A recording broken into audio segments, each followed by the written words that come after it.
Welcome back, boys and girls. Today we'll be doing a Father's Day activity, or for any father figure in your life.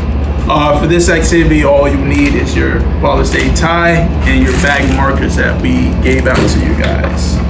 All you'll be doing is decorating this tie any way you want to. You put Dad number 1 or Happy Father's Day.